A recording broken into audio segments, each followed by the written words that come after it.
Le propriétaire de la ferme est arrivé avec un grand groupe de personnes, l'air très agressif. Le dentiste prit une décision rapide, se rendant immédiatement et déposant ses armes. Une fois que la situation se calma, il appliqua la même méthode et révéla qu'il était un nettoyeur officiel du tribunal du Texas. Ce statut, même si le propriétaire de la ferme était réticent, ne lui laissait pas d'autre choix que de les laisser partir, conformément à la loi. Sinon, il risquait une seule conséquence, la pendaison pour entrave à l'exercice de la loi. Cependant, la rage montait en lui, et une fois la nuit tombée, avec une lune noire et un vent fort, le moment idéal pour la vengeance était arrivé. Le propriétaire de la ferme a rassemblé plus de 10 personnes, déguisées en membres du Ku Klux Klan, pour attaquer la carriole du dentiste. Le propriétaire pensait que son plan était infaillible, mais il ignorait que le dentiste était déjà prêt. Le dentiste avait anticipé cette revanche et avait caché des explosifs dans ses dents de remplacement sur le toit de la carriole. Lorsque ces malfaiteurs s'approchèrent de la carriole, cachés dans les buissons non loin, le dentiste tira et fit exploser les explosifs cachés dans les dents. Dans un instant, un bruit assourdissant déchira la nuit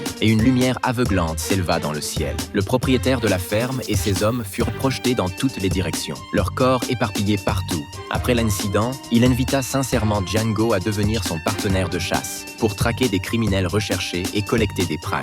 Il promit également de l'aider à retrouver sa femme, Ida, au printemps suivant. Ainsi, un pacte d'honneur fut conclu entre les deux hommes. Django utilisa les 75 $ que le dentiste lui avait donnés pour s'acheter des vêtements typiques de cow-boy, authentiques et purement de l'Ouest. Ainsi naquit ce duo en or.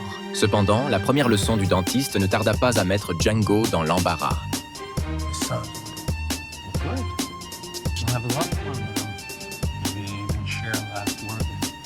Mais Django hésita. Voyant cela, le dentiste lui fit signe de poser son arme. Puis, il sortit une affiche de récompense de sa poche et la tendit à Django. L'homme recherché, Smithy Bakar, un criminel recherché pour vol et meurtre, avait une prime de 7 000 $.